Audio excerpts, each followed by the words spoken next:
Fine arts ફેકલ્ટીમાં અભ્યાસ કરતા વિદ્યાર્થીઓએ પરીક્ષાના ભાગરૂપે તૈયાર કરેલ કલાકૃતિઓનું 2 દિવસીય ફેકલ્ટીમાં પ્રદર્શન યોજ્યું છે।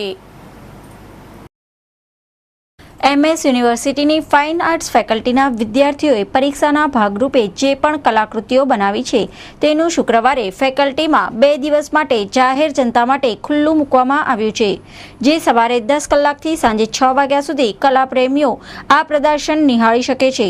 આ પ્રદર્શનમાં ફેકલ્ટીમાં અભ્યાસ કરતા વિદ્યાર્થીઓ દ્વારા કલાકૃતિઓ તૈયાર કરવામાં આવતી હોવાથી તેમાં વૈવિધ્ય તેમજ આકર્ષક હોય, જેથી આ કલાકૃતિના પ્રદર્શનને નિહાળવા કલાપ્રેમીઓ આવે છે અને ઘણી વખત કલાપ્રેમીને કલાકૃતિ પસંદ પડે તો તે ખરીદી પણ શકે છે।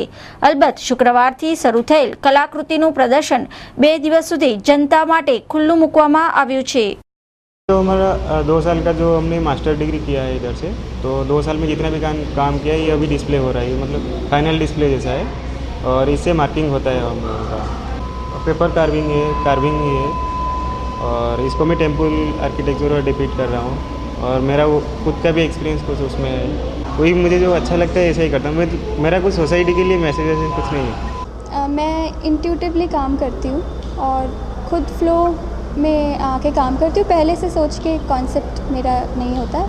मुझे अपने काम से साउंड और मेरे काम में बहुत सिमिलैरिटीज़ नज़र आई हैं। जैसे साउंड एब्स्ट्रैक्ट होता है कम्प्लीटली, पर उसमें एक इनहेरेंट ज्योमेट्री होती है। दर वर्षनी जेम आ वर्षे पण અહીં એક્ઝિબિશન યોજાયું છે, જે માસ્ટર ફાઇનલ યર અને 4th યરમાં હોય છે, જેના બધા વર્ક્સ મૂકવામાં આવે છે। આ વર્ષે પણ બધા એક્ઝિબિશન થયા છે।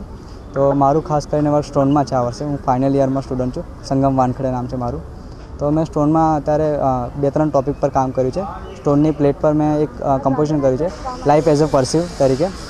તો એમાં પરસીવમાં મેં મારી લાઈફમાંથી એ શીખ્યું છે ફાઇટ કરવાનું। મારો જે એમ છે, મારો જે ગોલ છે, એના માટે અચીવ કરવા માટે જે મારું જે કોન્ટ્રેક્શન કરું છું એ મેં બતાવ્યું છે।